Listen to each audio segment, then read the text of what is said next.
स्वागत है आपका टीएलएच ई लर्निंग पे। मैं हूं आकाश गुप्ता। हमारा ये लास्ट लेक्चर चल रहा है इलेक्ट्रोस्टैटिक का, redistribution of charge and loss of energy. मुझे पिछले लेक्चर में इसको कवर करना चाहिए था बट मैंने कवर नहीं किया, सो आई डिसाइडेड कि इस लेक्चर में इसको करेंगे। ओके, सो छोटा सा टॉपिक है, बहुत छोटी सी वीडियो होने वाली है, तो ध्यान से सुनेंगे।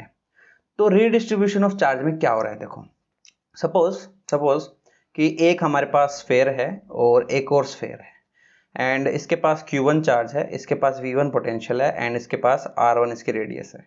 इसके पास Q2 चार्ज है, इसके पास V2 पोटेंशियल है प्लस इसकी R2 और रेडियस है। ओके, पोटेंशियल तो निकाल सकते हैं 4 पाई एप्सिलॉन नॉट, मतलब सारा जो फॉर्मूला है वो लगा लोगों के अपन कर सकते हैं सारा काम। लेकिन रीडिस्ट्रीब्यूशन ऑफ चार्ज में क्या होगा, जब ये दोनों के दोनों चार्ज कनेक्ट होंगे किससे, सपोज कोई वायर से कनेक्ट कर दिए, ये क्या है, suppose this is a wire, और जैसे ही इसको वायर से कनेक्ट करूंगा तो क्या होने वाला है, चार्ज का फ्लो होने वाला है। चार्ज का फ्लो होगा कब तक, जब तक पोटेंशियल इन दोनों के इक्वल नहीं हो जाते, है ना। चार्ज का फ्लो कहां से कहां तक होगा, सपोज हायर पोटेंशियल से लोअर पोटेंशियल होगा। तो इनिशियल स्टेज पर टोटल चार्ज निकाल लो, आप क्या करो, टोटल चार्ज निकाल लो। तो टोटल चार्ज कैसे निकलेगा, total charge will be equal to Q1 plus Q2। ठीक है, फॉर्मूला आपको पता है कि Q इज इक्वल टू क्या होता है, CV होता है। पुट करो इसके अंदर, तो टोटल इनिशियल चार्ज कितना है वो आ जाएगा, total charge will be equal to C1V1 plus C2V2। ठीक है, अब जब इनका चार्ज का, अब सपोज ये चार्ज है Q1 एंड Q2, इनमें फ्लो होना शुरू करेगा चार्ज का रीडिस्ट्रीब्यूशन के बाद। ठीक है, तो फ्लो कब तक होगा, जब तक इनका पोटेंशियल एक कॉमन पोटेंशियल के इक्वल नहीं हो जाता, राइट। तो अभी क्या है कि इन दोनों का पोटेंशियल अलग अलग है। Suppose V1 is greater than V2, then तो चार्ज का फ्लो इससे इसमें होगा, कब तक, जब तक कॉमन पोटेंशियल पे दोनों नहीं आ जाते। ठीक है, तो सपोज कर लो कि लेट V इज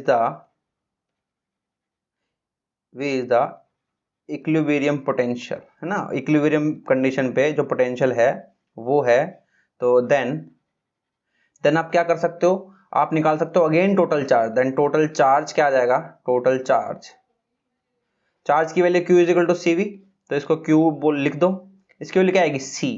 अब C किसका, पूरे अरेंजमेंट का। अब ये दोनों किस में हो गए, एक तरीके से दोनों एंड्स पे कनेक्टेड है वायर, तो क्या बोल सकते हैं इसको, पैरेलल कॉम्बिनेशन बोल सकते हैं। तो पैरेलल कॉम्बिनेशन में क्या होता है, दोनों के दोनों कैपेसिटेंस ऐड हो जाते हैं एक दूसरे में, तो ऐड हो गए, इनटू क्या आ जाएगा, कॉमन पोटेंशियल, ये कॉमन पोटेंशियल आ गया।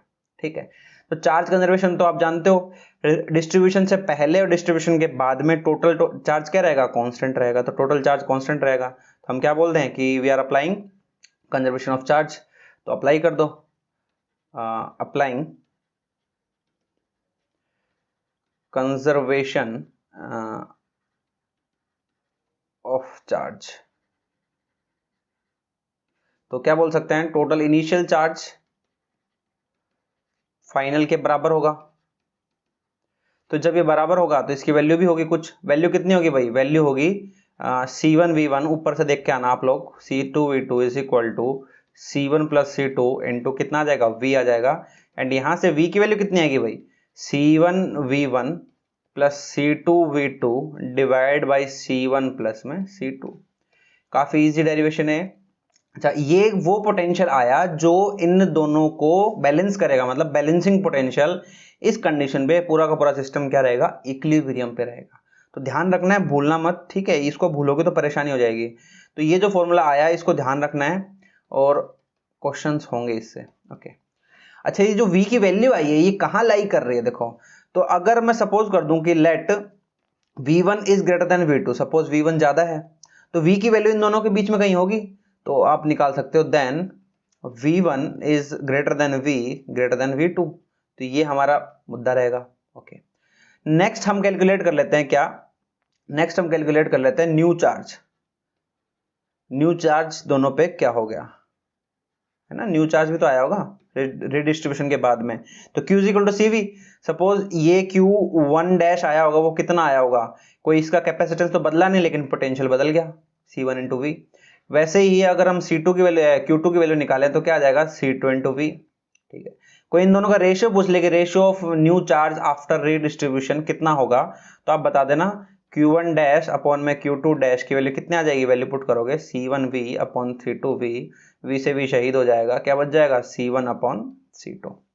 ठीक है, again this is very important, क्योंकि डायरेक्ट कभी कभी तो स्टेटमेंट में पूछ लेता है, डायरेक्ट रिलेशन पूछ लेता है कि C1 C2 इतना है तो नए चार्ज का रेशियो क्या होगा, तो ध्यान रखना है इस क्वेश्चन को भी।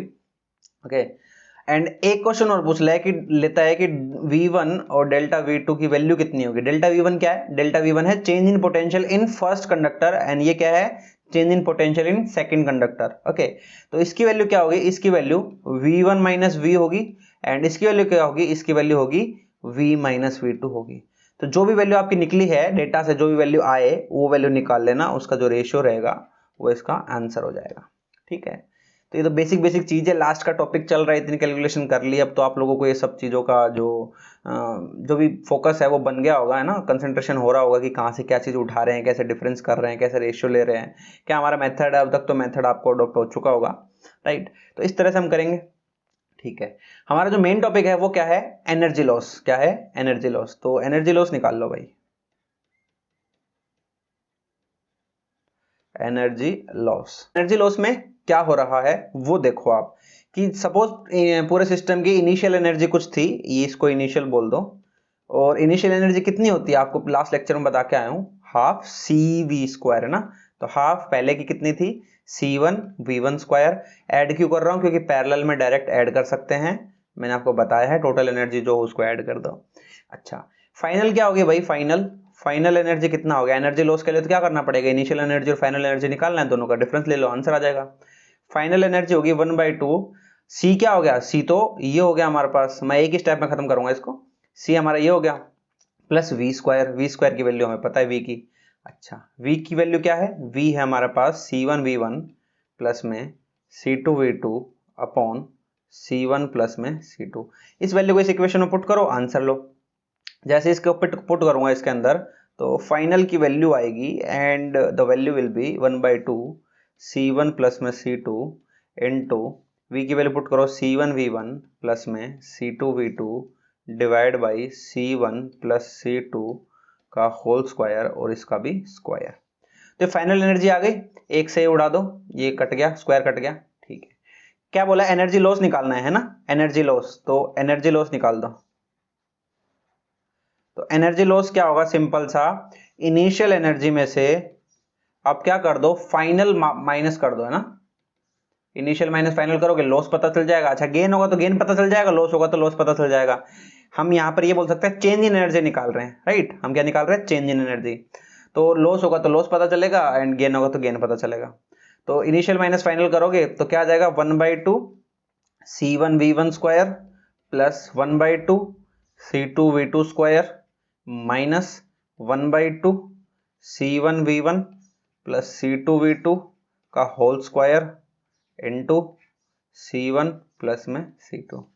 अब इस कैल्शियम लेके जितना भी है इसको सोल्व करोगे, थोड़ा सिंप्लीफाई करोगे, एक एंड रिजल्ट आएगा। एंड रिजल्ट आपको ध्यान रखना है, मेरे को याद है इसलिए मैं लिख रहा हूँ। ठीक है, एंड रिजल्ट तो ध्यान होना चाहिए। 1/2 C1 C2 upon C1 plus में C2। ठीक है, और ऊपर क्या आ जाएगा? V1 माइनस V2 का होल स्क्वायर। ये क्या आ जाएगा? एनर्जी लॉस आ जाएगा। इतनी एनर्जी लॉस होगी पूरे सिस्टम के अंदर जब भी रीडिस्ट्रीब्यूशन ऑफ चार्ज होगा। ठीक है, किस पे डिपेंड कर रही है? पोटेंशियल पे और कैपेसिटेंस पे डिपेंड कर रही है, राइट। छोटे छोटे क्वेश्चन आ जाते हैं कि दो स्फेयर है, उनका पोटेंशियल इतना, कैपेसिटेंस इतना, लॉस ऑफ एनर्जी निकाल दो जब उनको वायर से कनेक्ट किया जाएगा, है ना। तो डायरेक्ट फॉर्मूला बेस्ड क्वेश्चन बहुत आते हैं, और इस फॉर्मूला पे तो डायरेक्ट ही क्वेश्चन आते हैं, बहुत ज्यादा डीप कॉन्सेप्ट के क्वेश्चन नहीं आते हैं, डायरेक्ट फॉर्मूला बेस्ड क्वेश्चन आएंगे, तो आप लोग अप्लाई आराम से कर लोगे, कोई परेशानी नहीं है, राइट। तो अगर किसी को स्क्रीनशॉट लेना है तो आराम से ले सकता है, ये सारी हमारी प्रोसेस करी हमने। ओके, सो इसी के साथ हमारा इलेक्ट्रोस्टैटिक का जो चैप्टर है वो पूरा होता है। आप लोग इस चैप्टर के साथ बने रहे, बहुत बहुत धन्यवाद। नेक्स्ट हमारा जो चैप्टर होगा वो होगा करंट इलेक्ट्रिसिटी, बहुत ही इंटरेस्टिंग टॉपिक होने वाला है, मजे आएंगे उसके सर्किट सॉल्व करने में। ओके, सो वीडियो को लाइक करो यार, प्लीज यार, मैं आपसे रोज रिक्वेस्ट करता हूँ, आप शेयर नहीं कर रहे, शेयर करो यार, शेयर करने से ही सब कुछ होगा। एंड चैनल को सब्सक्राइब कर दो, सब्सक्राइब करने से क्या होता है, पता चलता है कि वीडियोस कब आ रही हैं। नेक्स्ट हमारा जो प्रोजेक्ट है मैंने बता दिया आपको, करंट इलेक्ट्रिसिटी तो आएगा ही आएगा, प्लस बेसिक मैथमेटिक्स की वीडियोस आएंगे, थोड़े बड़े वीडियोस होंगे, बट एक वीडियो में पूरा जो डोमेन है वो कवर कर लेंगे हम किसी एक पर्टिकुलर टॉपिक का।